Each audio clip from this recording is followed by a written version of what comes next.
Voici donc venu le moment de conclure cette grande cité de la réussite, une cité consacrée à l'engagement. Et nous allons avoir la chance de le faire en débattant pendant une bonne heure avec un personnage peu commun, une star du cinéma qui a débuté sa carrière en tournant avec Woody Allen et avec Claude Lelouch, et puis en tournant ensuite avec Gene Hackman, Richard Gere, Robert De Niro et bien sûr Michael Douglas. Une star qui a été nominée aux Oscars, qui a gagné un Golden Globe pour son rôle dans Casino, le film de Martin Scorsese. Une star qui a été membre du jury du Festival de Cannes. C'est aussi une star de la mode, et c'est d'ailleurs comme ça que Sharon Stone a gagné ses premiers cachets. C'était au moment où elle finissait des études brillantes de lettres et de beaux-arts. Star du cinéma, star de la mode, mais nous ne sommes pas là pour parler de cela ce soir, mais au contraire de son autre facette, son autre côté, c'est une star de l'engagement. Elle a d'ailleurs reçu plusieurs récompenses internationales pour ça, et elle a aussi mené pas mal d'actions d'éclat. C'est en particulier une des grandes spécialistes du fundraising. Tous les ans à Cannes, par exemple, elle anime la session de fundraising pour l'AMFAR, la célèbre association de lutte contre le sida américaine. Et à Davos, il y a 3 ans, elle avait fait une action d'éclat très retentissante en levant quelques 100 000 $ en 5 minutes pour lutter contre la malaria en Tanzanie. Alors, les jeunes, vous préparez vos tickets restaurant. Les autres, vos cartes de crédit. Et les photographes, vos appareils Sharon Stone.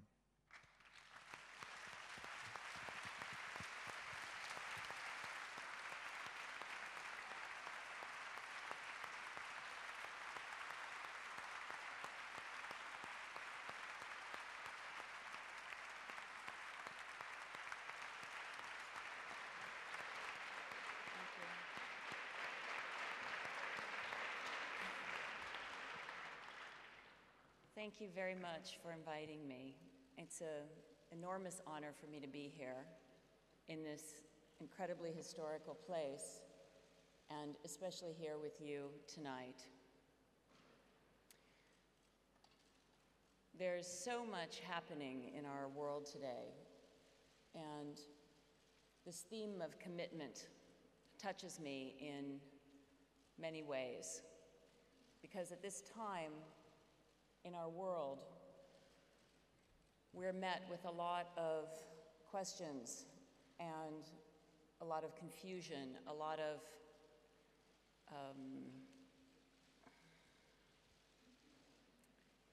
times when we feel like having an answer that might be impulsive. And we have come to see that an impulsive answer is not always the right one.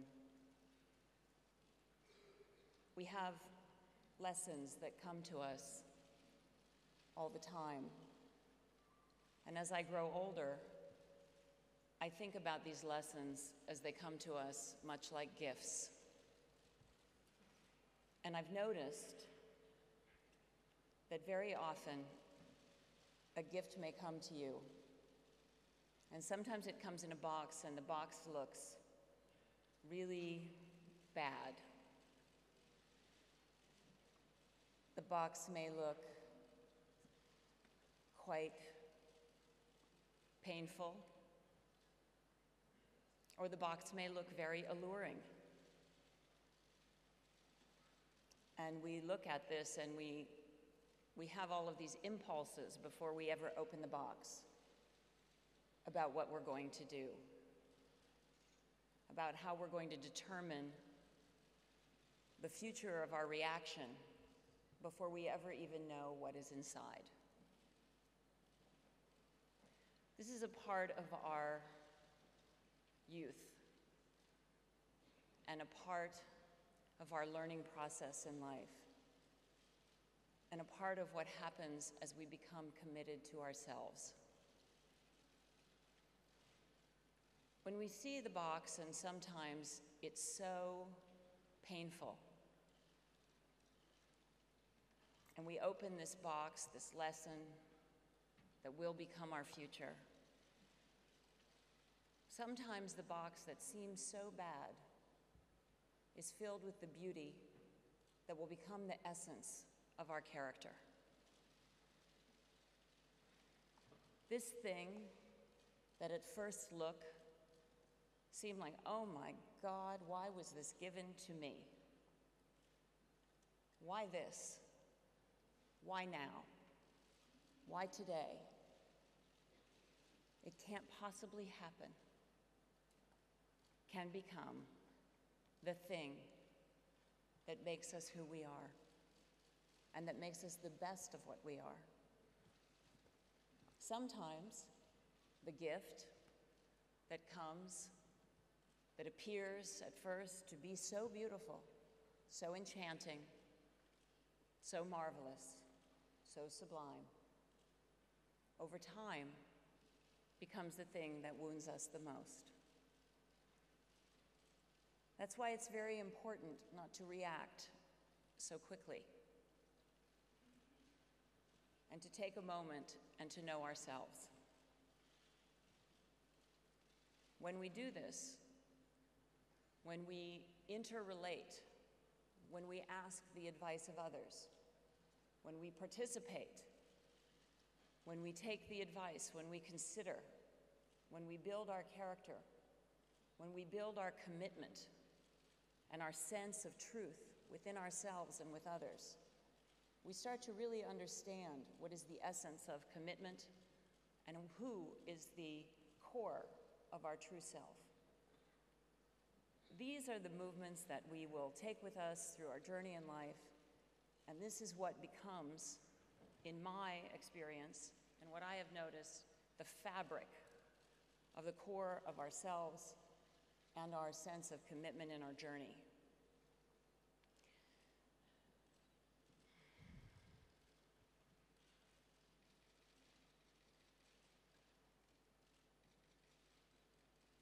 Normally, I don't look at the questions that I'm going to get in advance because it seems unfair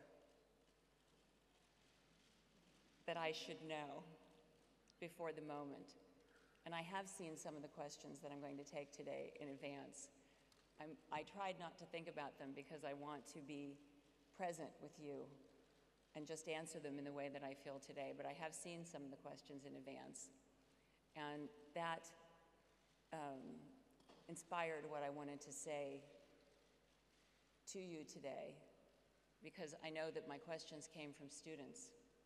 And I thought back a lot about when I was a student and how I am now, that I just became 50, and the journey that changed me and the journey that moved me.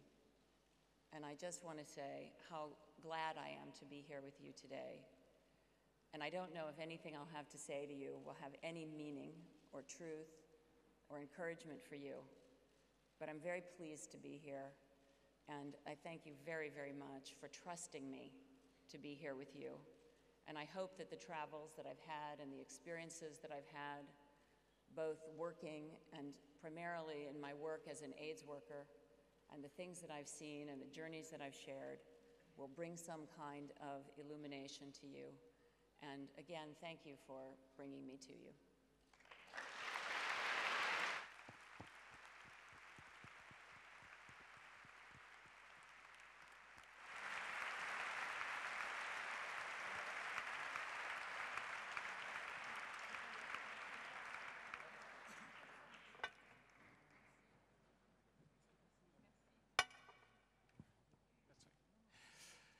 Merci beaucoup Sharon Stone. Merci à nos amis photographes de s'organiser à peu près. Ça va toujours? Ok. Alors Sharon Stone vous l'a dit, elle a déjà vu des questions qui ont été préparées par le panel, la bande de jeunes qui est juste à côté de nous, des étudiants de l'ESSEC, de l'ESC Rouen, du CELSA et de Sciences Po Paris.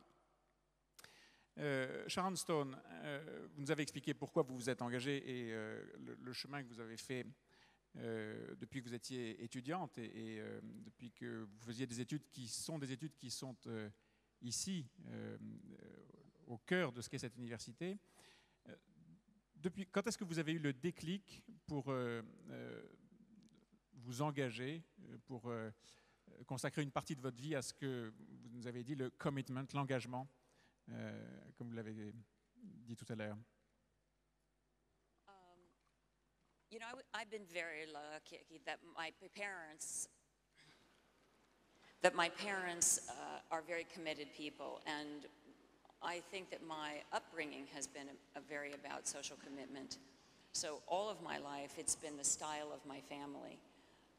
But I was also very lucky to have a great teacher, an acting teacher, Roy London, who suggested that it would be relevant for me to use my talent and my fame for something more valuable than just being famous. Vous êtes porte-parole ou membre actif d'un très grand nombre d'organisations internationales ou nationales de charity ou de bienfaisance. L'AMFAR, bien sûr, dont vous êtes porte-parole depuis 1995, Angel's Place, Habitat pour l'Humanité, North Beach Citizens, le Centre Pérez pour la Paix, Project Angel Food, une série très impressionnante donc, d'organisations importantes. Laquelle a le plus de valeur à vos yeux?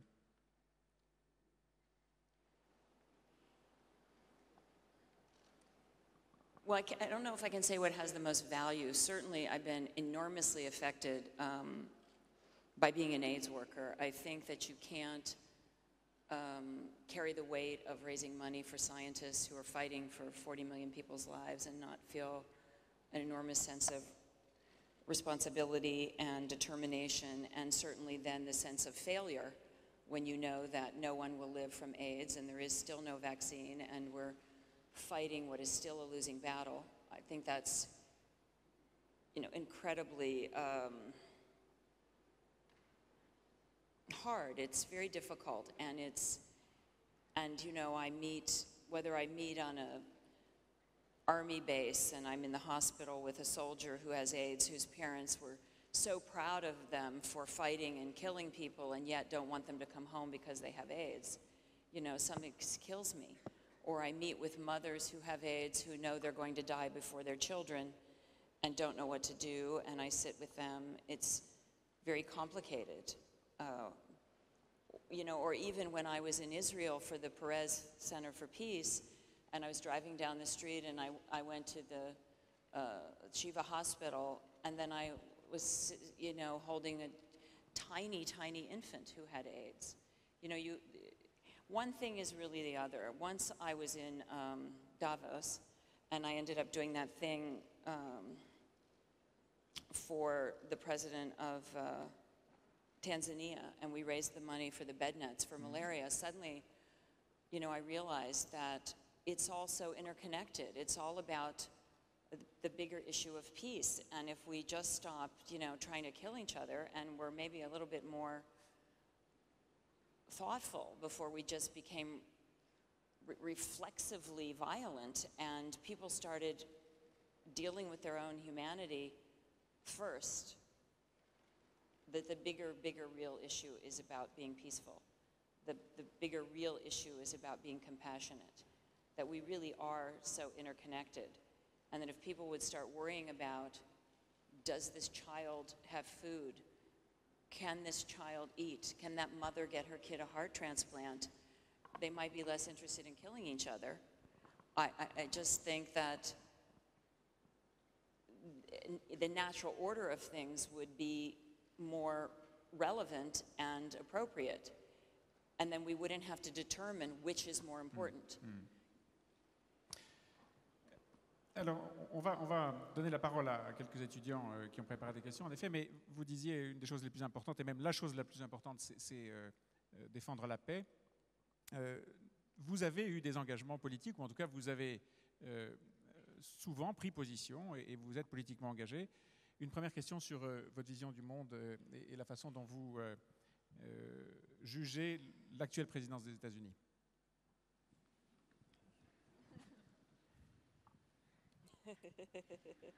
Allez, présentez-vous, allez-y. Hi, I'm Carrie Silberman, studying International Affairs and Communication. It has been written in the press that you are opposed to President Bush's vision of the world. I'm wondering on what points you diverge from his vision and what you expect of the next president of the United States. Well, I can't say that, you know, I'm opposed to his vision of the world because I would have to comprehend his vision of the world.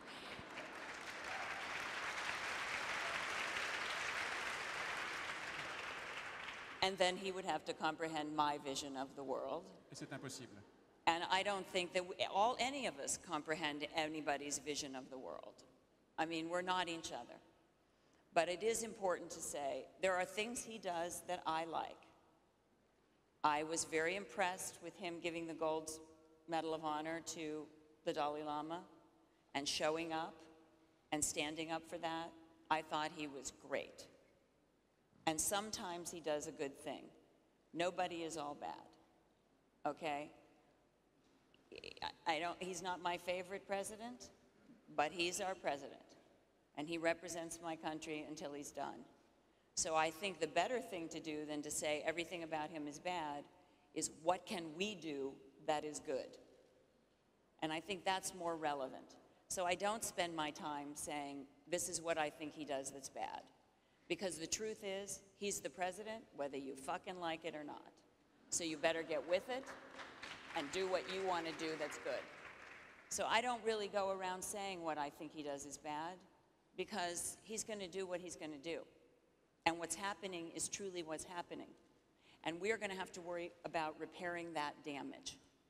So what I think needs to happen is we need to end a war that doesn't, what's happening? Is there a democracy? I haven't seen a democracy. I haven't seen a school, a toilet, a hospital, or care. I've seen thousands and thousands and thousands of dead people, but I have not seen care. Democracy equals care to me. I need to see care. And until that needs to stop. I'm not okay with all of these people dying and no care. It's not okay with me, so whatever happens in the next presidency, that needs to stop. Sharon Stone,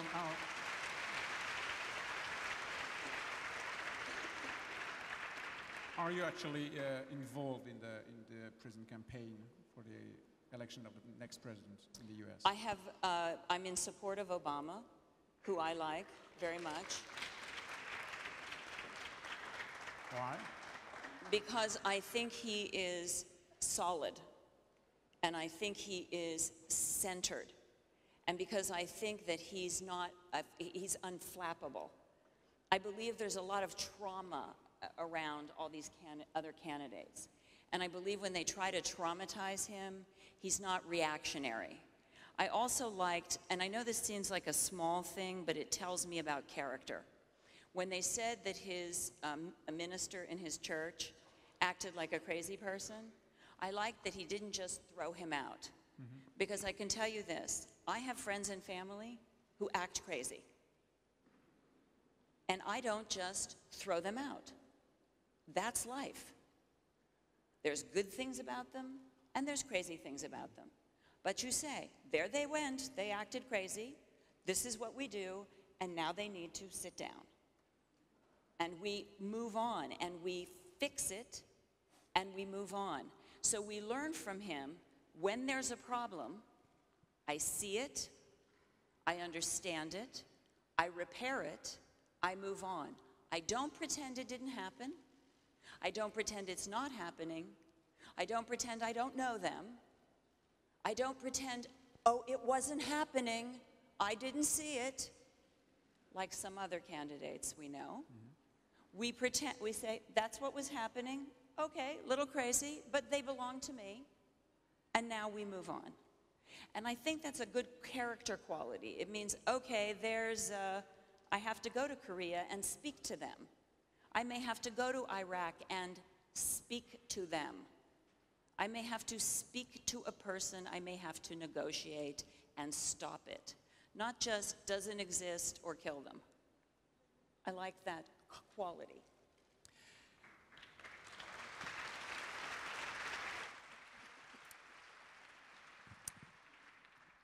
There is another candidate in the Democratic Party. She is a woman. A question about that. Bonsoir Sharon Stone, je suis Giorgio Alessi-Mansour et c'est à la fois un honneur et un plaisir de vous rencontrer ici à Paris. Thank you, Giorgio. Let me say. Yes. So here is my question. Oh, sorry, I represent the CELSA Paris-Sorbonne School of Communication. So you just said that you don't really, sorry, that you don't really agree with the vision of George W. Bush, that is not such a reliable president for the United States. You are more and more involved in political questions as time goes by, and we know that you admire some accomplishments of public figures, for instance, of Rosalind Carter. You do. Well, my question is, this year Hillary Clinton is running for president. Do you feel that America is ready for a woman for president? Thank you. Despite the fact that you prefer Barack Obama. Well, I think the world has long been ready for, and has long demonstrated its readiness for women in positions of power. But I don't think that we are voting for genitalia for office. I'm not voting for someone because they have a vagina or because they have a penis. I think that's ridiculous. I'm voting for someone because they have character. We have seen in the history superior women leaders for centuries. I don't think it's about that. And in any case, I think Mrs. Clinton has done a fine job as a senator, and I think she does a fine job in many ways. She's just not my favorite choice. I think she's a fine candidate. But this is not why we vote. Do we vote because they're the funniest? Do we vote because we like their clothes? Do we vote because we like their hair? Because they're a man or a woman? These are not the reasons we vote. I don't think. And she's by far more experimented than Barack Obama. Isn't it a problem? She's more what? Experimented, more experienced than Barack Obama. I don't think so. You said he is solid, but he has no experience. I don't know that being First Lady is considered the experience.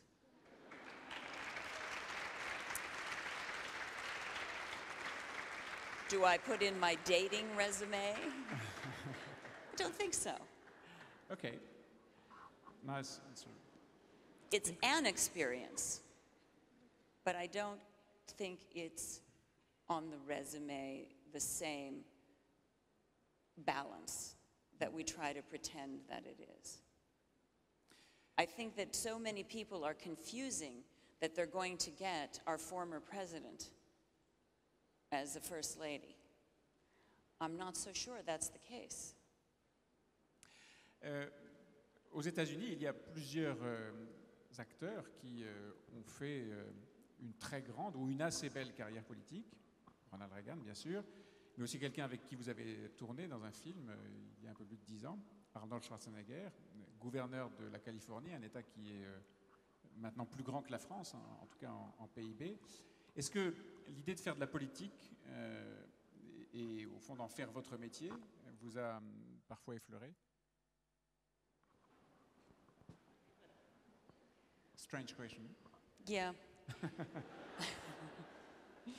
You know, I grew up in a small town in Pennsylvania, and my dad made like $14,000 a year and had 4 kids.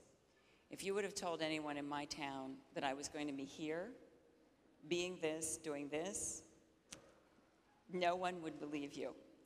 So I'm never going to say never about anything, but it is not my current aspiration. Ok, merci.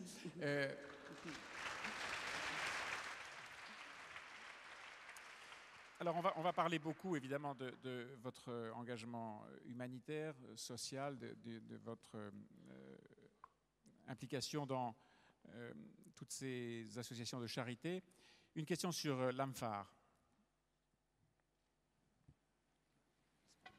Pas de question, je vais la poser si vous voulez pas. Hein. Si, mais bon. Ok, non.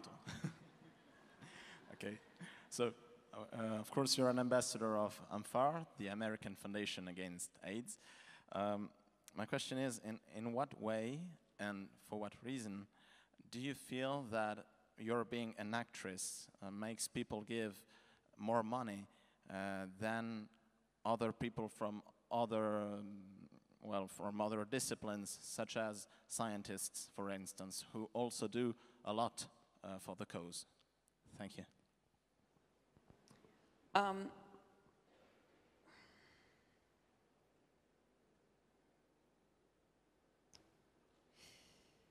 Well, you know, I'm funny. And I look better in the dresses. And I'm an entertainer. And when, you know, when I first started with AMFAR, like 14 years ago, I was in Cannes, and I asked myself the same question when they asked me if I could come for the night because Elizabeth Taylor couldn't come.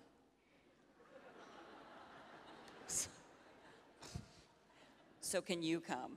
I'm like, oh, God. And I was terrified. I was horrified. Let's be honest. I was just horrified.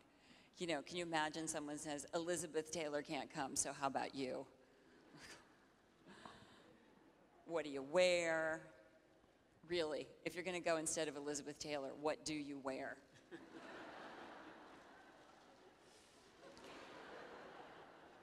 So, and what do you say?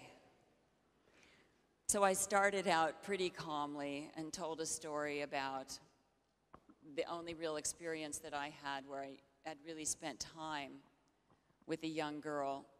I'd been asked through this foundation called Make-A-Wish Foundation, a little girl who had AIDS that wanted to go to her school dance, and would I come and get her ready? That was her wish. And when I got there, she was so ill and so fragile that it was clear she wasn't going anywhere. And I spent the day with her, getting her in her mind what it would be like to go to her dance. And then eventually, I asked her what her real wish was. And she wanted to go to the Paul Newman camp for dying children. And I eventually found a way to get her to this camp, which was these great guys, these Teamsters who drive for people on movies, drove her in a caravan across the country to the Paul Newman camp, where she spent a week. And then she was coming back with her mother in this camper, and she died in the camper on the way home. And that was my first big experience, real experience, with someone who had AIDS. And I told my story to this group of people at Cannes, and I didn't know what I was doing, and I was a wreck, and I was crying, and something happened in the room, and the people who were very Cannes, very fancy, there was a movement in the room. And then I had one piece of sculpture to auction that was very beautiful, and we auctioned it, and then they wanted to give more. And so we started auctioning off everything, the salt and pepper shakers from the table, and Isaac Mizrahi said, I'll give you $5,000 if you can get Naomi Campbell to take out her navel ring. And someone else said, I'll give you $7,000 if I can see Naomi Campbell's navel ring. And pretty soon we were making all kinds of money, and we raised like $250,000. And I thought, wow, I'm a genius. And they asked me if I would stay on for 2 or 3 years. And I thought, I'm going to cure AIDS. And 2 or 3 years later, I realized that I was an asshole and we weren't doing anything. And so I committed to stay on. And now we're raising millions of dollars, and we're still not curing AIDS, but we're doing a lot better. And most of the drugs, most of the antiretroviral drugs that are invented have been invented through the research